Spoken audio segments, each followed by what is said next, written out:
I grew up in a deeply forested, isolated part of rural England. As a kid, the woods were my playground, sprawling, endless, and full of secrets. I was 10 when this happened, and though I've tried for years to make sense of it, the memory still lingers like a sickness. My best friend and I had been exploring a footpath when we stumbled upon the brook. It was perfect, deep enough to wade in, with soft moss covered in banks and crystal clear waters. No midges anywhere, a hidden paradise. We made plans to return the next day, this time bringing lunch so we could spend the whole afternoon there.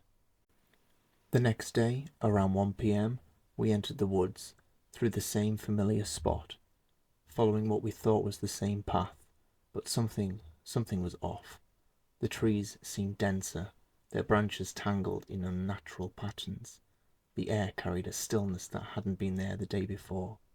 At the spot where the brook should have been, we found a small clearing, thick with enormous ferns. Swaying through there was no wind. We were sure we had never seen this place before. Still, we were tired and hungry, so we sat down to eat, spitting apple seeds at each other and laughing, but something changed as soon as we packed up to leave. The woods felt darker, the temperature dropped enough to raise goosebumps on my arms. My friend kept glancing behind us, her expression tight with unease.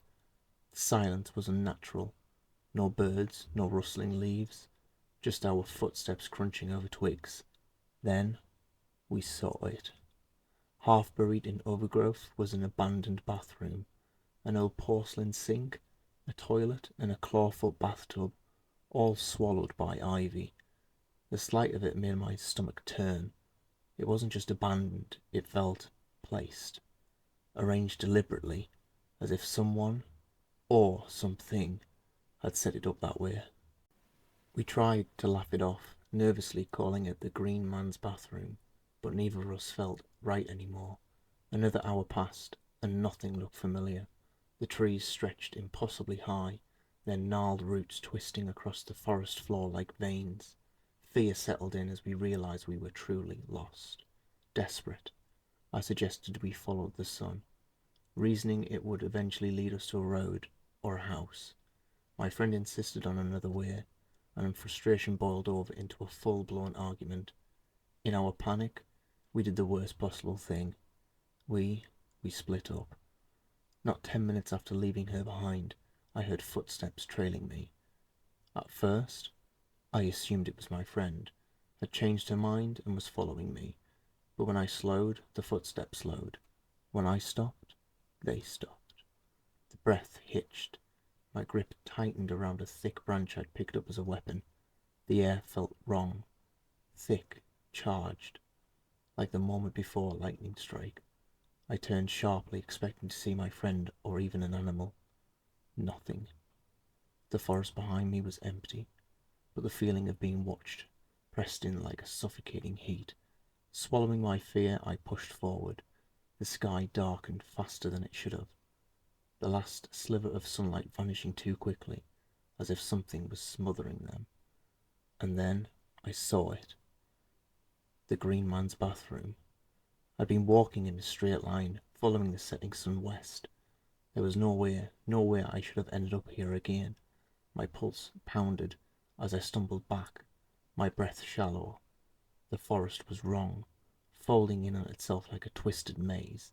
I screamed, slammed my makeshift club against the ground, my voice swallowed by the endless trees. That's when the footsteps returned, but this time they weren't cautious. They were running. A surge of primal terror jolted through me.